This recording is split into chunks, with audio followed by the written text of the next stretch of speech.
Islam dan pewaris sejati perjanjian Ibrahim. Ismail, anak yang dikorbankan. Apabila menelusuri kitab-kitab suci agama-agama Ibrahim, satu tema besar muncul dengan jelas, perjanjian Allah dengan hamba-hamba pilihannya. Dalam Islam, perjanjian ini tidak bermula di Gunung Sinai bersama Nabi Musa, tetapi jauh lebih awal, bersama Ibrahim alaihissalam, bapa segala bangsa. Berbeza dengan tradisi Yahudi dan Kristian yang mengangkat Ishak sebagai pewaris utama, Islam membawa naratif tandingan yang lebih meyakinkan. Ismail alaihissalam, anak sulung, ialah yang ditakdirkan untuk dikorbankan, dan melalui bagindalah perjanjian sejagat itu terlaksana. Perjanjian Ibrahim, satu amanah sejagat. Menurut Al-Quran, Allah membuat perjanjian suci dengan Ibrahim, menjadikannya pemimpin umat manusia. Sesungguhnya aku akan menjadikan engkau pemimpin bagi seluruh manusia. Ibrahim berkata, dan dari keturunanku, Allah berfirman, janjiku ini tidak meliputi orang yang zalim. Surah Al-Baqarah, ayat 124. Dialog ini menetapkan bahawa perjanjian Allah bukanlah berasaskan kaum atau keturunan, tetapi berpaksikan iman dan akhlak. Ibrahim dengan kepatuhannya kepada Allah dijanjikan kepimpinan, hidayah dan keturunan yang akan menegakkan tauhid. Namun, sesuatu yang sering diabaikan dalam tafsiran Yahudi Kristian ialah kronologi perjanjian ini. Ketika ia dimeterai, Ismail ialah satu-satunya anak yang hidup, bahkan telah disunat bersama Ibrahim sebagai tanda perjanjian tersebut. Rujuk Kitab Kejadian pasal 17 ayat 23 hingga 26. Ishak ketika itu masih belum lahir. Al-Quran menegaskan kesinambungan ini melalui doa Ibrahim untuk lahirnya seorang rasul daripada keturunannya. Wahai Tuhan kami, utuslah kepada mereka seorang rasul dari kalangan mereka sendiri. Surah Al-Baqarah ayat 129. Para ulama Muslim memahami doa ini sebagai nubuat tentang kelahiran Nabi Muhammad SAW, keturunan langsung Ismail, maka mengukuhkan kedudukan Ismail sebagai pusat utama dalam perjanjian Ibrahim. Peristiwa korban Ismail bukan Ishak. Detik paling mengharukan dalam kehidupan Ibrahim ialah perintah Allah agar baginda mengorbankan anak yang dikasihi. Al-Quran meriwayatkan kisah ini dalam surah As-Saffat ayat 100 hingga 113 tanpa menamakan anak itu. Namun segala konteksnya menunjukkan Ismail, maka kami sampaikan kepadanya berita gembira dengan kelahiran seorang anak yang sabar. Apabila anak itu meningkat dewasa, Ibrahim berkata, wahai anakku, sesungguhnya aku bermimpi bahawa aku menyembelihmu. Anak itu menerima dengan penuh reda, menyerahkan dirinya kepada kehendak Allah.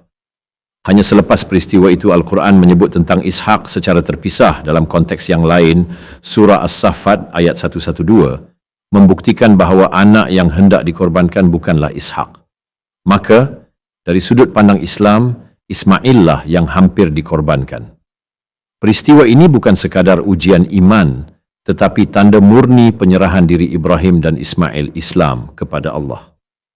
Ia juga mengangkat Ismail sebagai pewaris sejati perjanjian Ibrahim. Sunat, bukti yang dilupakan tentang keutamaan Ismail. Tanda perjanjian Ibrahim, sunat, pertama kali dilaksanakan kepada Ibrahim dan Ismail sebagaimana direkodkan dalam Bible. Pada hari itu juga, Ibrahim disunatkan dan anaknya Ismail berumur 13 tahun. Kitab Kejadian, pasal 17 ayat 24 hingga 25. Peristiwa ini berlaku sebelum kelahiran Ishak. Kitab Kejadian pasal 17 ayat 21 dan pasal 21 ayat 2 menunjukkan bahawa Ismail ialah satu-satunya anak yang secara rasmi termasuk dalam perjanjian pada saat itu. Dalam Islam, amal perbuatan adalah bukti keanggotaan dalam perjanjian ilahi. Sunat Ismail bukanlah butiran kecil, tetapi tanda kudus penyertaannya dalam perjanjian tersebut. Perjanjian Sinai bersyarat dan dibatalkan. Beberapa generasi selepas itu, Bani Israel memasuki satu lagi perjanjian di Gunung Sinai pada zaman Nabi Musa AS.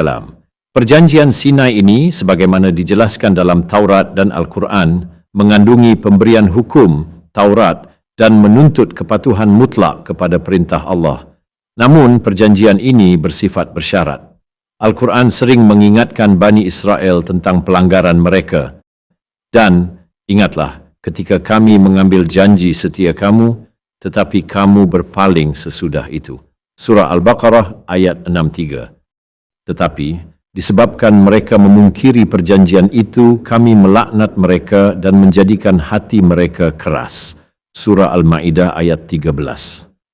Dari sudut pandangan Islam, perjanjian Sinai telah dilanggar oleh Bani Israel melalui kedegilan, penyelewengan kitab dan penolakan para nabi. Akibatnya, perjanjian itu dibatalkan dan rahmat Allah beralih kepada umat yang lebih luas melalui Islam. Islam, penyempurnaan terakhir perjanjian. Berbeza dengan perjanjian Sinai yang terikat kepada etnik tertentu, perjanjian Ibrahim adalah sejagat dan kekal. Penyempurnaannya terletak dalam penurunan Al-Quran dan kerasulan Muhammad sallallahu alaihi wasallam. Pada hari ini aku telah sempurnakan agama kamu untuk kamu, dan aku telah cukupkan nikmatku kepada kamu, dan aku telah redai Islam sebagai agama kamu. Surah Al-Ma'idah ayat 3. Islam tidak hadir sebagai agama baru, tetapi sebagai penyambung tauhid asli Ibrahim. Islam menghormati semua nabi terdahulu, mengakui kitab-kitab mereka dalam bentuk asal, tetapi menegaskan bahawa perjanjian terakhir terlaksana melalui risalah Islam. Kesimpulan, keturunan Ismail diberi kemenangan. Secara ringkas, naratif Islam meluruskan kisah perjanjian ilahi. Perjanjian Ibrahim diberikan kepada Ibrahim dan Ismail, berteraskan iman, ketaatan, dan sifat sejagat. Perjanjian Sinai dimeterai dengan Bani Israel tetapi bersifat terhad, penuh syarat dan akhirnya dimungkiri. Perjanjian terakhir dalam Islam menghidupkan kembali warisan Ismail, mengabulkan doa Ibrahim dan membawa mesej sejagat tentang penyerahan diri kepada Allah. Maka, menurut perspektif Islam, Ismail bukan sahaja anak yang hampir dikorbankan, tetapi juga pewaris sejati misi Ibrahim, yang akhirnya melahirkan sebuah ummah dan seorang Nabi, Muhammad sallallahu alaihi wasallam, yang membawa perjanjian itu kepada seluruh manusia.